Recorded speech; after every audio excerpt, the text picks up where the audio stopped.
Son las 8 de la mañana, hora central europea, las 7 de la mañana en Canarias. Creo que hay que resistir. Este ha sido mi lema, solía decir Ernesto Sábato. Pero hoy, ¿cuántas veces me he preguntado cómo encarnar esta palabra? Hoy es el cumpleaños, sería el cumpleaños del gran escritor argentino. Buenos días. Renfe les ofrece esta sección. Dicen los futuros que las bolsas de Europa van a empezar la semana dentro de una hora muy tranquilas o muy planas. Los futuros del IBEX 35 empiezan a negociarse ahora mismo con una mini caída de 9 puntos, 8 puntos en los 10.967. Esto no es ni una décima en términos porcentuales. En el resto de Europa es muy parecido a la escena. En Francia un poco más positivo, el índice sube una décima. En el Reino Unido baja una décima y en Alemania está prácticamente plano. Con el futuro americano, el S&P 500, que está plano del todo, un punto arriba en 5.466. Y con una sesión asiática que ya se acerca al cierre en la última hora, ya lo vemos sin grandes dramas, sin grandes tensiones, salvo la debilidad del yen japonés, que una vez que hemos leído las actas de su Banco Central, apuntando a una próxima subida de tipos, pues sigue expresando esa enorme debilidad en un cambio de casi 160 yenes por dólar. El eurodólar parece estar despertando más tranquilo en el comienzo de la semana. Aquí no está la tensión. Vemos a 1,07 dólares el euro en las pantallas de XTV y estamos observando cómo el precio del petróleo empieza la semana bastante quieto también, con el barril Brent, el futuro, cotizándose a $84.34. Muchos inversores están ya esperando los dividendos. Empieza la temporada, esta semana se van a entregar muchos dividendos en bolsa. Y es hoy, y vamos a aprovechar la ocasión, el día en el que la industria de la inversión colectiva, de los fondos de inversión, celebra su asamblea. ¿Qué hitos tiene delante? ¿Qué desafíos importantes? Quizás ese esperado y deseado de convertir a los ahorradores en inversores. Instar a las personas a que no se conformen con que se sostenga el dinero, sino que le extraigan alguna rentabilidad. Estará con nosotros en un instante en directo el presidente de la Asociación de Empresas de Inversión Colectiva de Inverco, Ángel Martínez Aldama, comentándolo. Y tras él entraremos en la gran tertulia de la economía. Hoy nos acompañarán para dar contexto a las historias de la mañana Guillermo de Haro, Julián Salcedo y José Carlos Gómez Borrero. Renfe les ha ofrecido esta sección. Mario, que eso de que no te da tiempo a pillar el tren. No te preocupes, que lo he mirado y hay un tren cada hora. Así que nada, salsero, duchita fría, cafetito para la resaca y ya te estás viniendo que está tu ahijao y toda su clase esperándote. Niños, saludad al Tito. ¡Tito! En Renfe tenemos la mayor frecuencia de trenes de este país. Nadie te da más. No todos los trenes son como Renfe. Renfe, tu tren.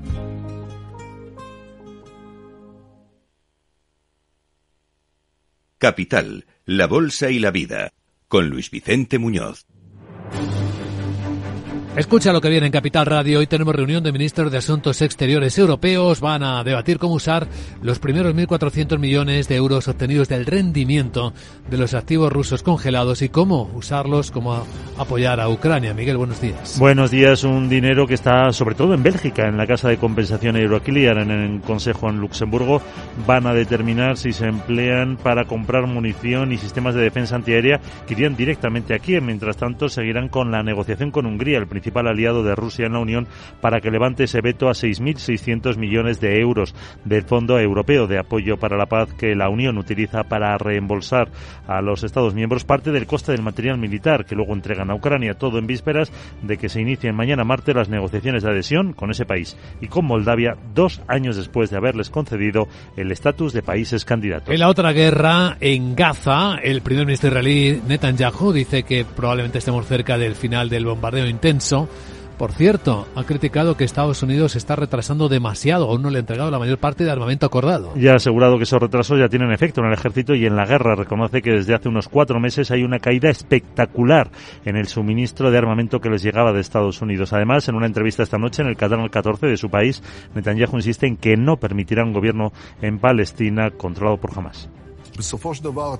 Al final habrá que hacer dos cosas, dice Netanyahu: la desmilitarización en curso por parte de las fuerzas de defensa de Israel y establecer una administración civil. Espero que sea con el apoyo y la gestión de ciertos países de la región. Creo que es la forma correcta de avanzar. Le diré lo que no estoy dispuesto a hacer.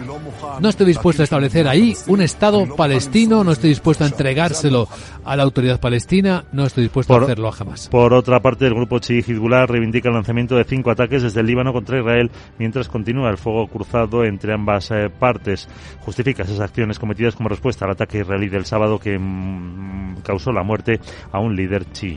Mientras en las batallas comerciales, el ministro de Comercio chino, Wang Wentao, y el vicepresidente de la CE, Valdis Dombrovskis, van a iniciar ya un proceso de consultas sobre los nuevos aranceles comunitarios a los coches eléctricos chinos. Así lo han acordado tras una videoconferencia en la que quieren comenzar dicha negociación. Según el diario estatal Global Times, Pekín quiere que la Unión elimine sus aranceles sobre esos vehículos antes del 4 de julio, que es la fecha en la que entrarían en vigor, por lo que tendrán nuevas conversaciones en breve. El presidente de la Comisión Nacional de Desarrollo y Reforma de China, Zhang Sanjie, asegura que esa guerra comercial no beneficia a nadie.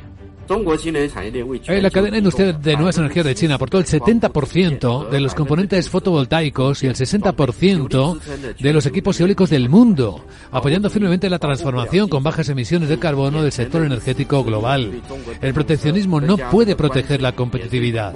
Imponer aranceles a los vehículos eléctricos chinos solo para obtener beneficios a corto plazo es una medida proteccionista.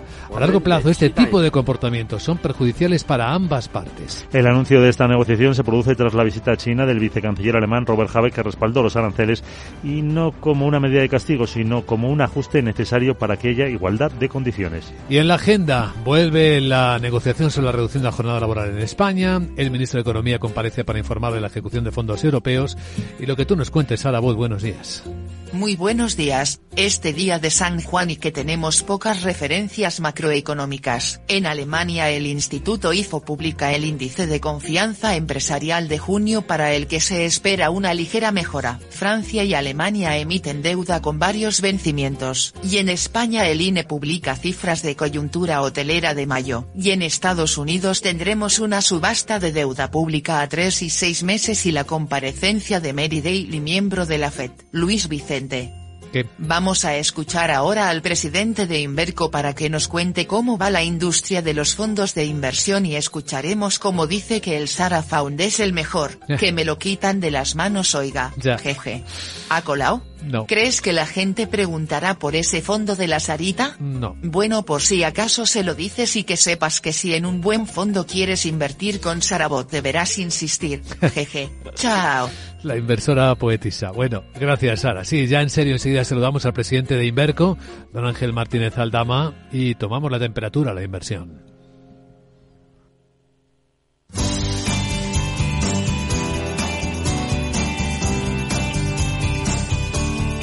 En cuanto comprobemos cómo está la circulación en conexión con la DGT, Patricia Arriaga, buenos días. ¿Qué tal? Muy buenos días. Pues a esa hora van a encontrar tráfico intenso en las entradas a Madrid, especialmente la A1 en San Sebastián de los Reyes, Alcobendas y Las Tablas, A2 Torrejón y la zona de Canillejas. Muy complicada también la entrada por la A4 en Valdemoro y en Pinto, y en la A42 en Parla, Getafe y Villaverde. También en la A5 en Alcorcón y en la A6 en el Plantío, aunque precaución en la salida de la capital, en la A4 en Valdemoro por un accidente que ocasiona aún 3 kilómetros de retención. Además, muy complicada en Madrid, especialmente en la M40 en Carabanchel Alto y Villaverde en sentido A4 y en la M50 en Vallecas en sentido norte. También muy pendientes de dos accidentes, uno en la A7 en la Comunidad Valenciana, uno en Valencia, la A7 en Picassent en sentido Barcelona y otro en Alicante, ya en la zona de Albatera en sentido sur, en sentido Murcia. También retención en Córdoba por obras de mejora, 4 kilómetros de retención en la A4 en Villafranca de Córdoba en sentido Sevilla.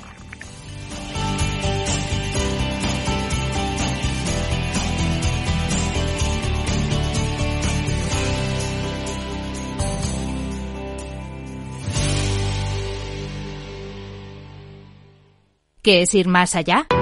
Con Arval podrás llegar donde te propongas de la forma más sostenible y desplazarte como y cuando necesites con una oferta de renting sostenible, segura y conectada.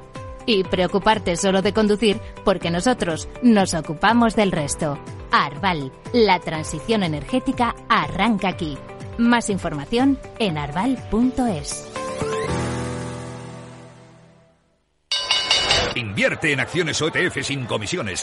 Tesla, Netflix, Amazon, Banco Santander, Telefónica, miles de acciones de los mayores mercados bursátiles del mundo y sin comisiones. Abre tu cuenta 100% online en solo 5 minutos. Un broker, muchas posibilidades. xtb.com. A partir de 100.000 euros al mes, comisión del 0,2%, mínimo 10 euros. Invertir implica riesgos.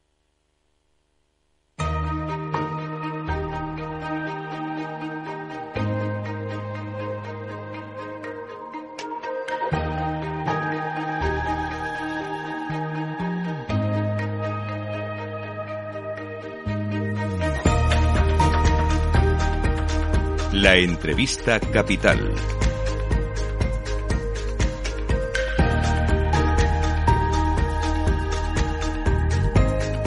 Luis Vicente Muñoz. Escucha lo que viene en Capital Radio. Cita importante de este lunes, la Asamblea General de la Industria de la Inversión Colectiva en España. Asamblea General de Inverco. En directo en Capital Radio damos la bienvenida al presidente de Inverco, don Ángel Martínez Aldama. ¿Cómo estás, Ángel? Muy buenos días y bienvenido. Buenos días, Luis Vicente. ¿Cuáles serán los principales focos de la Asamblea de la Inversión Colectiva este año? Pues sin duda hacer una mención especial a esta evolución que hemos tenido muy buena en el año 2023, tanto en los mercados de renta fija como de renta variable, con unos crecimientos de patrimonio, cifras muy buenas de suscripciones y, sobre todo, lo más importante, rentabilidades en muchas categorías, incluso de 2 dígitos.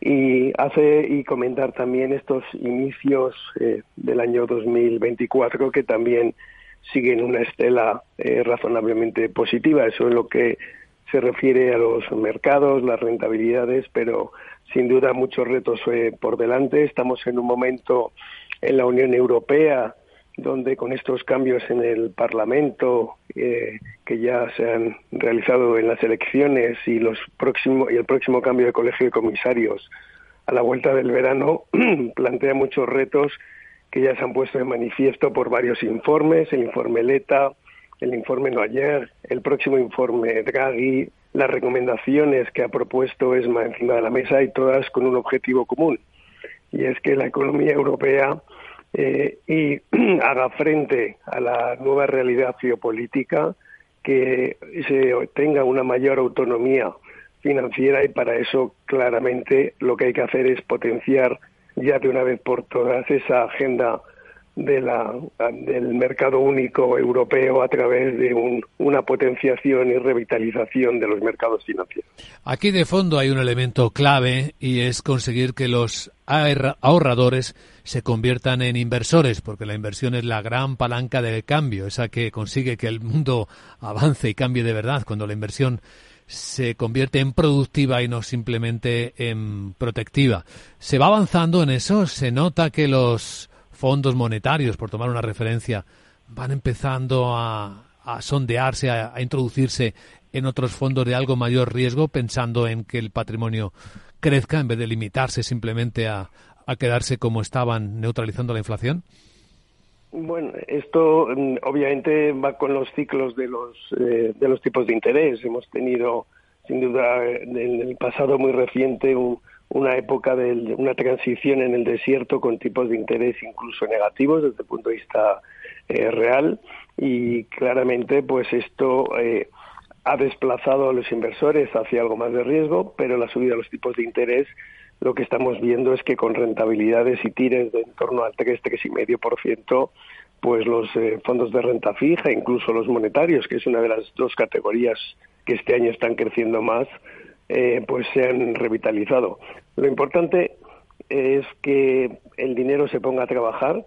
Tenemos 1 billón de euros en España y en la Unión Europea casi 10 que están en cuentas corrientes, y ese es verdaderamente una situación que no es deseable, ya que el dinero tiene que ponerse a funcionar y a circular en los mercados financieros. Como bien has comentado, sin inversión no hay crecimiento, y por lo tanto o ponemos el dinero a trabajar u otros tendrán que poner las inversiones que los europeos no hemos sabido hacer, y este es un reto que tenemos cada vez más acuciante, pero sin duda los últimos acontecimientos políticos de los últimos años ponen ahora la situación claramente con una urgencia que hasta ahora no habíamos visto.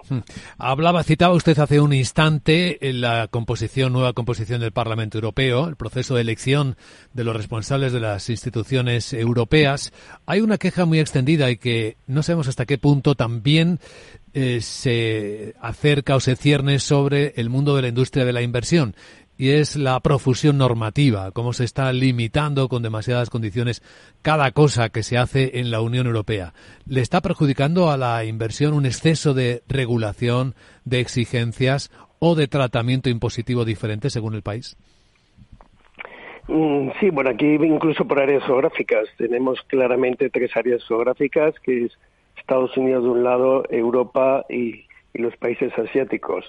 Claramente en Europa somos la zona del mundo con mayor profusión normativa, no solo en España, sino también en el resto de la Unión, y claramente pues es bueno que haya un marco normativo claro, conciso, pero esa profusión de normas, eso que hemos denominado tsunami normativo, que se inició a partir del año 2008, no ha dejado de crecer.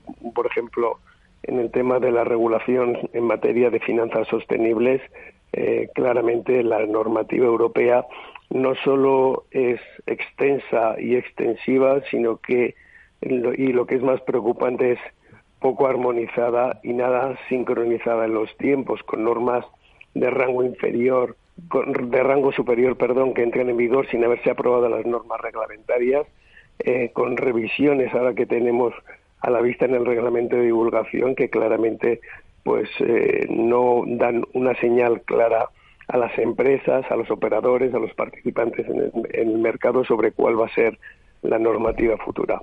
Por lo tanto, sí que es deseable en algún momento, incluso este gabinete que ahora va a terminar a nivel europeo su mandato, empezó hace 5 años con Better Regulation, y lo cierto es que en vez de tener una mejor regulación, lo que hemos experimentado es una mayor regulación. Creo que sí que a nivel general, en todos los aspectos, desde luego en la regulación financiera, un poquito más de pausa normativa, más clarificación y más tiempo para asumir todos estos cambios que se suceden unos detrás de otros, darían tranquilidad a los operadores financieros y sobre todo a los inversores que del otro lado del Atlántico, de otras áreas geográficas, pueden y deseen invertir en Europa, que es precisamente una de las quejas que se ponen de manifiesto en muchos de los informes que he citado anteriormente, que los ahorros y las inversiones de los europeos se están trasladando a otros mercados, entre ellos el estadounidense. Por cierto, se ha desinflado la inversión sostenible, la ESG, en detrimento, pues quizá de la tecnología, o a favor de la tecnología, mejor dicho, o de la industria de la defensa.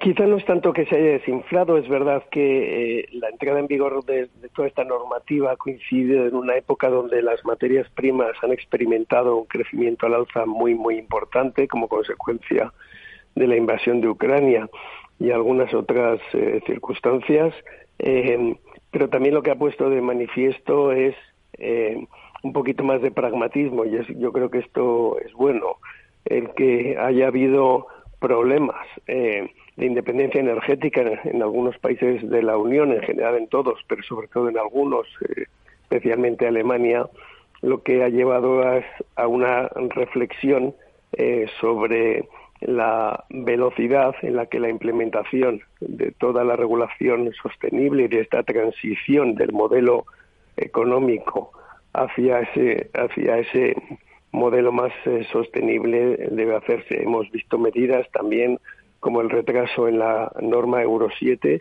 de vehículos de combustión y algunas otras que probablemente seguirán viniendo, donde al final, y creo que es lógico y es una buena medida, esa celeridad con la que se implementó la agenda sostenible en la Unión Europea, se ha visto que desde el punto de vista de la realidad era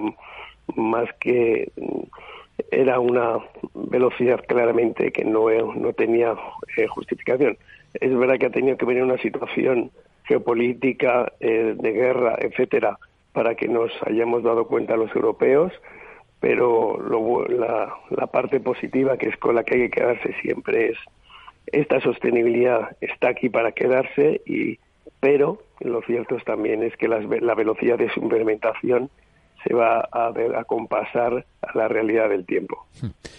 Por último, nos gustaría, don Ángel Martínez Aldama, que compartiera un diagnóstico sobre cómo están las empresas, las grandes gestoras de fondos de inversión que forman parte de Inverco. ¿En qué momento diría usted que se encuentran? La situación, como comentaba al principio, es muy buena. Es verdad que, en todo caso, los crecimientos de los patrimonios son buenos, pero también hay una realidad, y es que los márgenes se estrechan, la regulación empieza a ser, como comentábamos antes, claramente un coste cada vez más excesivo. El coste del acceso a los datos, especialmente en datos ESG, todavía las empresas no tienen la obligación de facilitar esta información al mercado, y por lo tanto hay que buscar esos datos en fuentes de terceros. Por lo tanto, más costes, márgenes más estrechos, el foco por parte de los reguladores y los supervisores se está poniendo más en los costes que en el servicio. Tenemos esa iniciativa a nivel europeo sobre la estrategia de inversión minorista que va en esa línea, y ojo, porque si por un lado lo que estamos pidiendo es que tengamos vehículos que permitan el acceso a los inversores minoristas a los mercados financieros, entre ellos los fondos de inversión, lo que tampoco podemos y debemos es hacer una regulación que agobie, que limite ese atractivo al mercado. Tenemos que financiar muchas inversiones cuya implementación, gasto de recursos humanos y tecnológicos son relevantes, y por lo tanto tenemos que dar un margen para que las entidades, las gestoras que están dedicando a esa canalización, intermediación del ahorro de las familias, puedan tener los recursos suficientes para poder ofrecer productos de calidad. Y esa es la situación en la que estamos. Claramente un crecimiento presente y desde luego un futuro brillante en términos de más inversores y más patrimonio, pero también hay que tener cuidado y debemos comentar en voz alta esta situación donde ese foco supervisor y regulador debe mejorar el producto, pero no debe llegar a dañarlo, para que así pueda ofrecerse y ser un vehículo que canalice ese ahorro de las familias hacia los mercados financieros. Pues ahí está, en el corazón de lo que se tratará en la Asamblea General Ordinaria que hoy celebra en Madrid la asociación que agrupa a las empresas de inversión colectiva en Inverco. Su presidente Ángel Martínez Aldama nos ha acompañado hoy en Capital Radio. Gracias, Ángel, por acompañarnos. Que vaya muy bien la Asamblea. Muchas gracias y un saludo a todos los oyentes.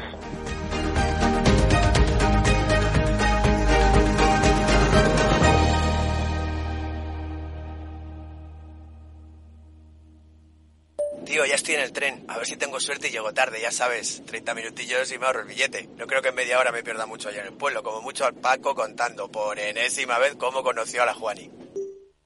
Con el compromiso Renfe de puntualidad, si tu tren AVE se retrasa más de 15 minutos, te devolvemos el 50% y el 100% si se retrasa más de 30. Normal que alguno prefiera llegar tarde. Nadie te da más. No todos los trenes son como Renfe. Renfe, tu tren.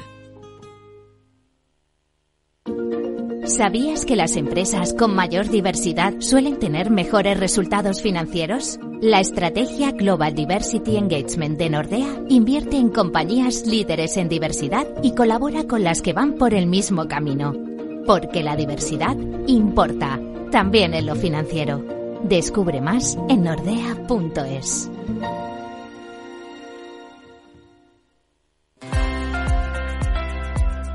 ¿Quieres informar, analizar, innovar y liderar, convirtiéndote en experto en periodismo económico? Apúntate al programa de experto en comunicación económica de Capital Radio y la Escuela de Negocios e Inversión INTEFI. Dirigido por Luis Vicente Muñoz y José Luis Cárpatos, el programa de experto en comunicación económica aplica el conocimiento adquirido en situaciones reales del mundo económico y financiero. Con un claustro docente formado por profesionales en activo de la comunicación y los mercados financieros, realizarás prácticas en Capital Radio, la radio líder en información económica, y en el portal económico Serenity Markets. Además, existen becas. Infórmate en www.intefi.com. Programa de experto en comunicación económica de Capital Radio y la Escuela de Negocios e Inversión INTEFI. ¿A qué esperas para reservar tu plaza?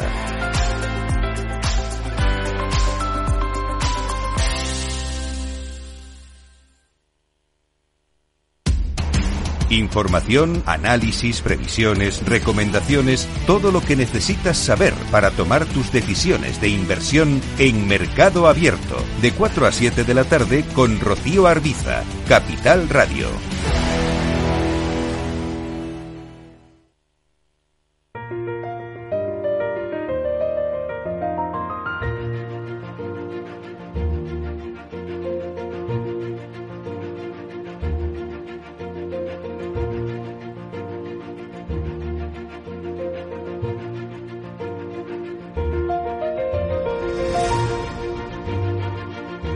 En Capital Radio comienza la gran tertulia de la economía, con Luis Vicente Muñoz. Y hoy en la gran tertulia de la economía con José Carlos Gómez Borrero, economista y doctor, ingeniero agrónomo. ¿Cómo está, José Carlos? Buenos días. Buenos días, muy bien, aquí andamos. Hacíamos la pregunta, ¿qué es lo que viene? Porque ya saben que el eslogan de Capital Radio es escucha lo que viene. Vamos muy por delante del debate general. Y José Carlos muy bien dice, pues lo que viene, y por imposición parece, es una reducción de la jornada laboral. Uno de los temas seguro que hoy trataremos en esta gran tertulia de la economía con Julián Salcedo también, presidente del Foro de Economistas Inmobiliarios y socio director en CEFRE. Buenos días, Julián. Muy buenos días, Luis Vicente. Pues yo no sé lo que viene, pero vamos, si lo que viene es esta reducción de jornada laboral, que yo creo que viene, sin género de duda, pues va a tener un cierto impacto en la economía, claro. En mi caso ninguno, porque yo estoy pasado a la ¿Seguro? reserva. Pero en la gente que trabaja para darte servicios y productos, sí. Efectivamente. Así que sí tendrá impacto en tu vida. Efectivamente. Porque esto nos enseña la economía, entre otras cosas, que todo está conectado. Guillermo de Haro es vicedecano de IE University. ¿Qué tal, Guillermo? Buenos días. Muy bien, Luis V. Aquí muy contento de estar con estos dos compañeros tan grandes.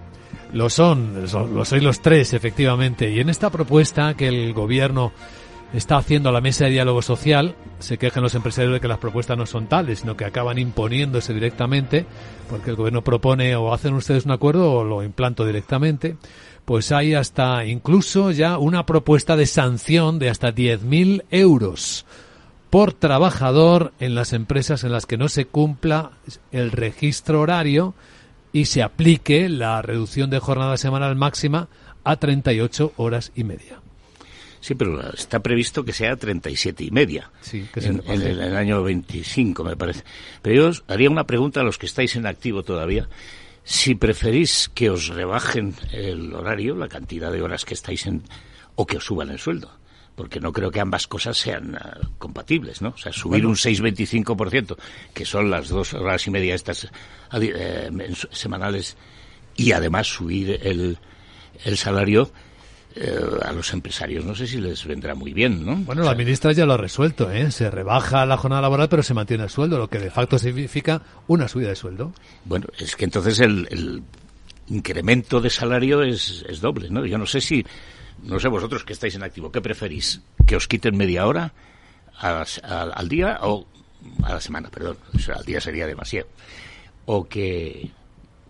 No, es al día, o que suban el sueldo. Bueno, la pregunta tiene trampa, José Carlos, porque yo lo que creo es que independientemente de la jornada laboral que rija en cada momento, la oficial, 40, 38,5, 37,5, lo que sí que las empresas, los trabajadores, tienen derecho a recibir un salario justo, digno, ¿no?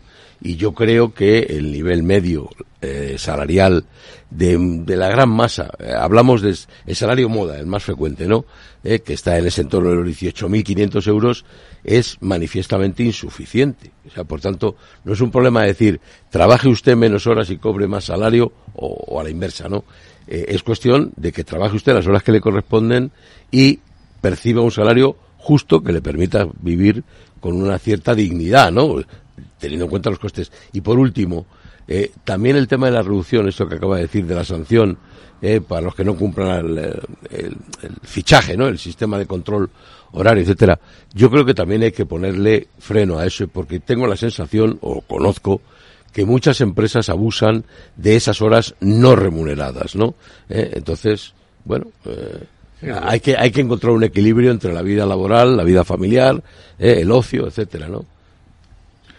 Sí, yo creo que aquí el mayor problema está más en las formas que en el fondo, aunque problemas hay en los dos.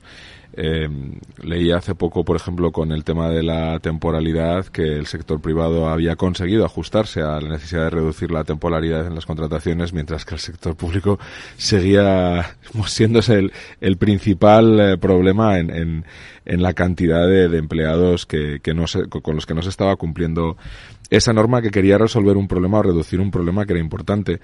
Lo que nos lleva a que, como comentábamos al principio, las normas generan comportamientos y se tienen que hacer con una forma y en un fondo, con una discusión entre los diferentes agentes que están conectados y que están impactados, para llegar a un consenso y que todo el mundo empuje hacia ellas. Cuando las normas son unilaterales, no hay un objetivo claro de lo que se quiere cumplir y hay una parte que no cumple con su compromiso, pues la gente se empieza a plantear si realmente se quiere resolver un problema o si es otro tema del que estamos hablando. Pero el problema, por ejemplo, en empresas industriales, básicamente, que no pueden parar la actividad porque efectivamente no pueden parar los hornos o las historias, pues supone que efectivamente pueden hacer horas extraordinarias, tendrán que sustituir eso con horas extraordinarias, pero no se pueden hacer más que 80 horas, que es otra de las limitaciones, con lo cual el problema es el encarecimiento brutal y la falta de competitividad a la que estamos abocados en el terreno industrial, ¿no? Sí, nominalmente es una subida de costes. Y en términos de competitividad, una caída de la competitividad de España. Que recordaba Julián la pasada semana, la Escuela de Negocios Suiza IMB contaba cómo España había bajado 4 puestos y estaba en el puesto 40, ¿no?, del mundo. Fíjense que aspirábamos a ser alguien del G10 o del G7. Pues en competitividad el 40. Sí, pero que nadie piense que es el 40 de 180 países. Es el 40 de 67, que son los que ha medido IMD, que todavía es peor, ¿no? Sí, sí. O sea, que 40 de 180 estaríamos en el tercio superior, ¿no? Y aquí estamos de la mitad para abajo, ¿no?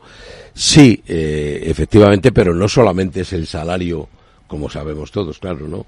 Lo que influye en la competitividad de un país o en la competitividad de una empresa es también el marco regulatorio, es el marco social, son un montón de circunstancias, ¿verdad?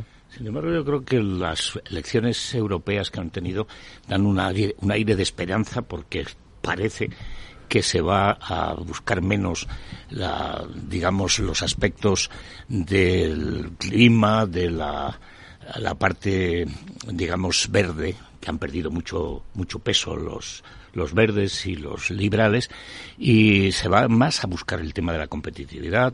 Concretamente, los agricultores están en estos momentos muy contentos porque creen que se va a abrir la mano para poder reducir todas esas exigencias que le ponen a nuestros productos, y efectivamente Europa estaba con esa política tan exigente en cuanto a determinadas características, y se va a hablar más de competitividad porque es que Europa estaba perdiéndola. Sí, es cierto. También es cierto que, un poco en la línea de lo que comentaba antes, cuando tú hablas de sostenibilidad, si te lo llevas al marco ideológico, pues pasan este tipo de cosas. Si tú hablas de sostenibilidad en el sentido de que yo tengo que ser eficiente con el uso de los recursos, tengo que buscar una energía barata y limpia a medio largo plazo, pues como anunció hace poco Rolls-Royce con este motor de fusión y con otras iniciativas, pues dentro del mismo marco de intentar ser más... quizá la palabra verde se ha pervertido en ese sentido, ¿no? puedes ser más competitivo y puedes avanzar sobre los demás.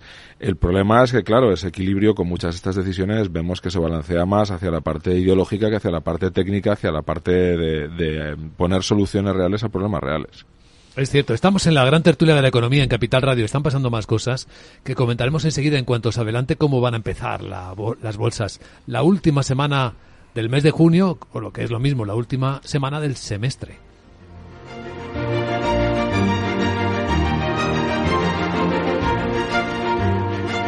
La gran tertulia de la economía, solo en Capital Radio.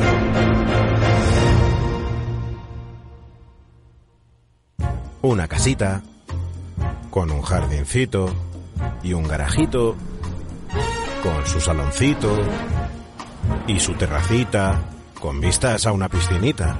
Admítelo, tú lo que quieres es un casoplón. Hipotecas Cuchabank. Admítelo, cuchabank.es. No pierdas detalle de todo lo que afecta a tus inversiones y a tu bolsillo. Toda la información en Mercado Abierto con Rocío Arbiza, de 4 a 7 de la tarde en Capital Radio.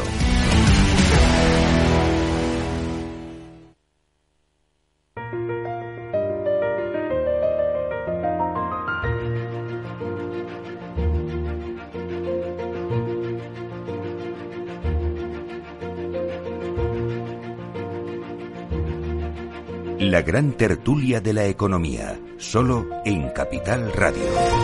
Aprovecho para adelantaros que la semana comienza muy tranquila en las bolsas de Europa, esperando el final del semestre.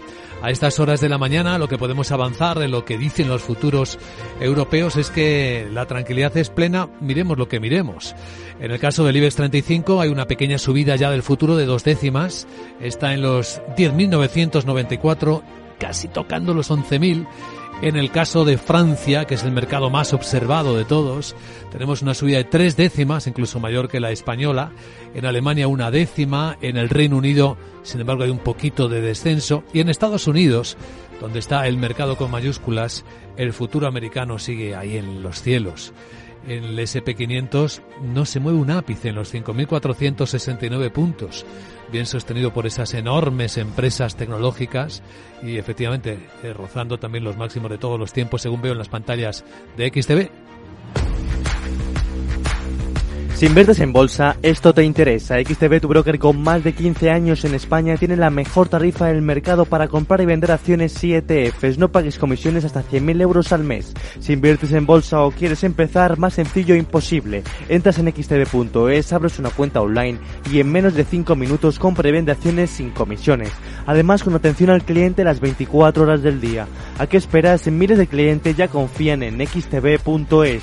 Un broker, muchas posibilidades. xtb.es. A partir de 100.000 euros al mes, la comisión es del 0,2%, mínimo 10 euros. Invertir implica riesgos.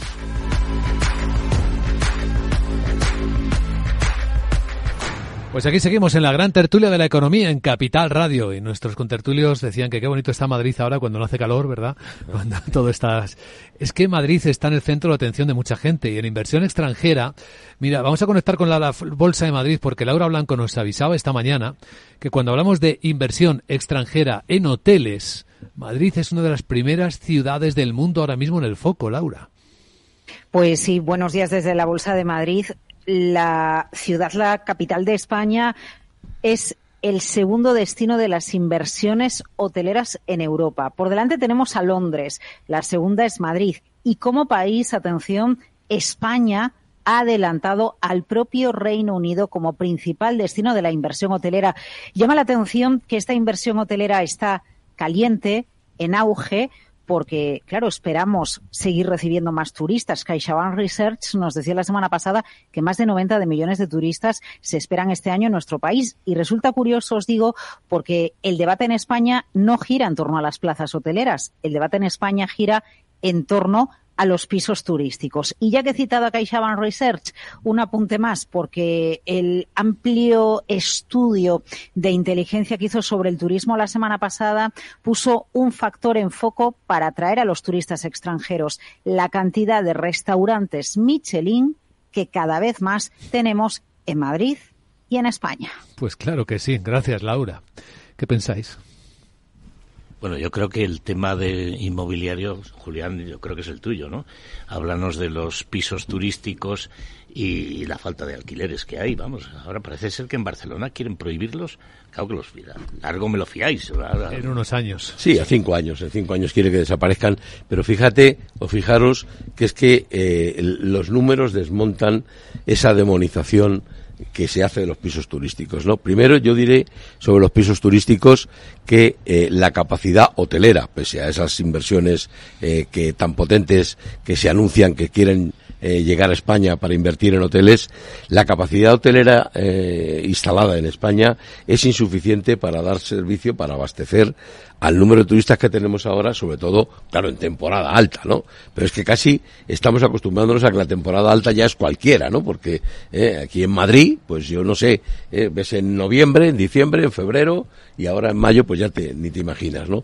Por tanto, yo creo que la existencia de pisos turísticos es positiva, es favorable, claro, estoy hablando regulados, es decir, los que son legales, no me refiero a los otros, ¿no? Segundo, decía que el volumen desmonta esas teorías, ¿no? En Barcelona son 10.000 los pisos turísticos legales que desaparecerían cuando se aplique la normativa, y en Madrid estará en un entorno similar, los que hay legalizados. Eso es insignificante en función del número de viviendas. Si alguien piensa que están distorsionando el mercado del alquiler, pues no es verdad. El mercado del alquiler está distorsionado por la falta de oferta, y aunque se añadieran esos 10.000 o 20.000 o 30.000 pisos que ahora están turísticos, legalizados o ilegalizados, al mercado, no cambiarían la situación en modo alguno. Estamos hablando de que se necesitan aportar 100.000 viviendas más, ¿no? En alquiler me refiero, ¿no? 100.000 es una cifra, digamos, para empezar a hablar, ¿no? Entonces, bueno, a partir de ahí podríamos pensar, pero que tampoco piense nadie que cuando la oferta crezca y se añadieran esas 100.000 hipotéticas que yo acabo de decir a corto plazo, que nadie piense que el precio del alquiler va a bajar, porque el precio del alquiler viene determinado por la rentabilidad que le exige a la inversión en una vivienda, ¿no? Entonces, bueno, la vivienda ha subido mucho, ha vuelto a subir después de la crisis del 2008, está cara y, por tanto, el propietario, el inversor, le exige una rentabilidad, ojo, el 4, el 5, el 6%, no es otra cosa. Que tampoco es tan alta, ¿no? Estaba acordándome de aquellas decenas de miles de viviendas accesibles que anunció el gobierno que iban a ser construidas. 183.000. ¿Dónde están? No están, bueno, están en la nube. La nube.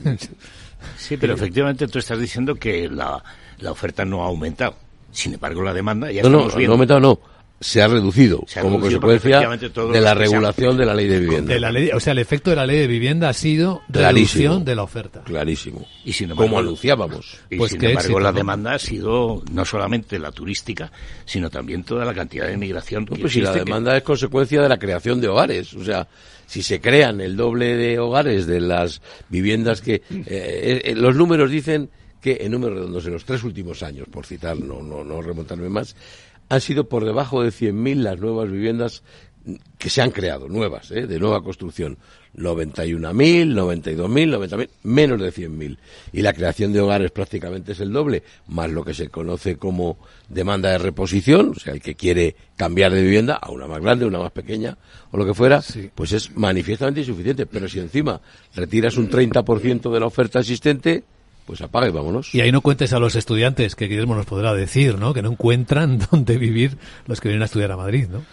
Sí, de hecho, bueno, ya se anunciaba hace poco que se iba a trabajar en una residencia cerca de la Torre de Elle para dar cabida a los crecientes números de estudiantes que vienen a Madrid. Y no solamente a Madrid, es un problema de vivienda que se ha comentado también en las islas, en Baleares y en otras zonas. De nuevo, lo que comentábamos antes, de decisiones económicas que se toman más por ideología que por resolver un problema y que no se discuten entre todos los agentes con los números sobre la mesa. Madrid creo que ha pasado de 6.200.000 o 300.000 a 7 millones de habitantes, y el parque de nuevas viviendas para dar cabida a esos hogares, pues no 20.000, 25.000 al año. Estas son las nuevas que se aportan. Entonces, Guillermo, estáis pensando en hacer lo que eran antiguamente los colegios mayores. Básicamente, cerca de la torre, tradicionalmente los alumnos habían buscado su lugar en el mundo cuando llegaban, Y en el caso de la Escuela de Negocios, que estuvimos hablando de miles de alumnos, ahora ya con 10.000 alumnos, una parte importante de ellos en Segovia, pero la torre prácticamente se ha quedado pequeña, pues los padres de los alumnos te piden soluciones y cercanía, y es uno de los motivos también por lo que la gente quiere venir a Madrid y los extranjeros que vienen a Madrid, no solamente el tiempo, sino la seguridad, las posibilidades de hacer cosas. Y ahora mismo pues es lo más parecido a estudiar en Estados Unidos, pero aquí cerca. No solo los hoteles, las residencias de estudiantes es el otro gran producto inmobiliario en el que todo el mundo quiere invertir, ¿no? Sí, y no solo por no hablar solamente de IES, sino que tenemos también universidades públicas muy buenas y con un mercado internacional creciente y con productos en inglés muy valorados, con muy buen posicionamiento en determinados rankings que también necesitan ese tipo de apoyo. Y pues, si puedo añadirlo, y cursar un programa, una universidad, una carrera universitaria o un máster en España es mucho más barato que hacerlo en otros países del mundo. Sí, concretamente en Estados Unidos hay una gran diferencia entre lo que llaman el in-state y el out-of-state. Un máster, cuando tú eres residente en un estado, en una universidad pública, incluso privada, pero en las públicas te puede costar 25.000, pero si vienes de fuera del estado son 52.000. Entonces, en muchos casos, venirte a España, vivir un año y hacer un programa especializado, de nuevo en muchas instituciones que son reconocidas en determinadas áreas y tienen investigadores reconocidos a nivel mundial. Tenemos el caso de Echenique en el País Vasco, tenemos un montón de ejemplos. Pues es mucho más barato e incluso te posiciona a nivel de Latinoamérica y te abre vías de investigación que no tenías antes. Por el precio del máster en Estados Unidos, probablemente puedes hacerlo aquí y pagarte la residencia, viajar por Europa y un montón de cosas más. Sí, Europa es chiquitito comparado con otros lugares. Bueno, y luego está el coste de la vida, que en Madrid sigue siendo muy competitivo, ¿no? Para cualquier estudiante, inversor extranjero. Últimamente cada vez un poquito más caro, ¿no? Digamos sí, que pero es caro para los nacionales, para los extranjeros hay mucha diferencia. Vete a Nueva York, o vete a París, sí, efectivamente, o vete a Londres. Uh-huh. A ver, haz lo mismo que en Madrid, a ver qué sucede. Sí. Y tiene una vida cultural, Madrid o Barcelona, otra de las grandes ciudades, una vida no solo cultural, sino de relaciones. Los alumnos se pueden relacionar, salen por ahí, toman cervezas, toman sobre copas. todo eso, ¿no? Es lo claro, que cervezas claro. Muchas. Eso también cuenta, ¿eh? Que en Erasmus, ¿no? Es el no país solo de más estudiar solicitado. vive el hombre. No, y no solo eso, también Málaga, por ejemplo, otras ciudades cercanas están empezando a hacerse mucho nombre internacionalmente. Con la compra de Google, de la empresa de ciberseguridad de Bernardo, empezaron a posicionarse en el mapa y ahora ya la cantidad de empresas que se están yendo ahí, que están mirando hacia ahí. O sea que es en general todo el mapa con algunos puntos calientes que luego generan ese estrés inmobiliario y que luego pues generan estas necesidades también de replantearse otras cosas, ¿no? Por ejemplo... Entonces, por fin va a ser verdad eso de que España va a ser la California de Europa, ¿no? Y que va a venir aquí la gente por el clima y por las facilidades que tiene. Está ocurriendo, ¿no? Sí, bueno, pero a mí lo que me ha sorprendido es que no hay esas residencias de estudiantes como sector inmobiliario. ¿Sí? Cuando parece una oportunidad, ¿no? Sí que hay algunas, la mayor parte, hay fondos que están haciendo. De universidades privadas tienen tienen es que estáis hablando de miles insuficientes, miles de estudiantes. Pero luego hay más de 100.000 plazas de residencia de estudiantes en España, vamos. Sí. Cuando en Madrid hay, ¿cuántos? 275.000 estudiantes extranjeros. Sí, he hecho 100.000 en España, no en Madrid. No, yo incluso cuando estaba en la Rey Juan Carlos había un interés por internacionalizarse muy potente, porque tanto a los alumnos de aquí les ayuda a crear redes y a pensar de manera diferente, como alumnos de muchos otros lugares del mundo miran hacia el extranjero para tener una carrera internacional en un mundo cada vez más globalizado. La Complutense tenía miles de alumnos de China. Nosotros en la Rey Juan Carlos, cuando estuve, teníamos cientos de alumnos. Teníamos 45.000 alumnos, casi 5.000 eran extranjeros. Entonces, las universidades también públicas llevan tiempo mirando a competir con otras universidades de diferentes maneras. Yo, como sabéis, soy profesor asociado en la Complutense, en la Facultad de Económicas y Empresariales. Es verdad, voy a referirme a una asignatura que es Administración Financiera Internacional, por tanto, se presta más, pero cerca del 70% de los alumnos de mi clase, que es muy numerosa este año, no son españoles. Son de intercambio, y eso está muy bien, ¿no? Asiáticos, sudamericanos, pocos europeos, ¿no? Veo más de Asia y de Sudamérica, ¿no? Pero bueno, insisto, el 70%. ¿Dónde están los europeos, por cierto? Estudiando. ¿Los de España dónde se van? Al menos no en mi asignatura. La gran tertulia de la economía en Capital Radio. Hoy nos han acompañado en estos minutos José Carlos Gómez Borrero, Guillermo de Haro y Julián Salcedo. Gracias y buena semana. Feliz semana. Felicidades.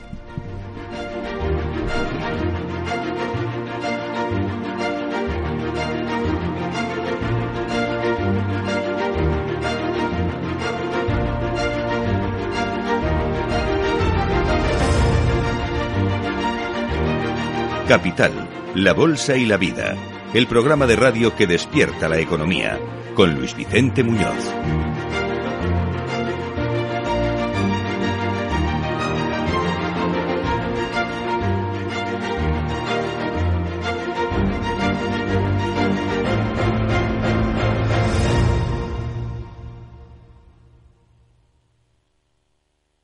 DEPAM, 150 años de consistencia en gestión de fondos de inversión y mandatos. Optimiza tu cartera con nuestras áreas de especialización en renta fija, renta variable, inmobiliario cotizado y ahora también oportunidades de impacto. Consulta depaminvestments.com y a tu asesor financiero. DEPAM, confianza, conocimiento.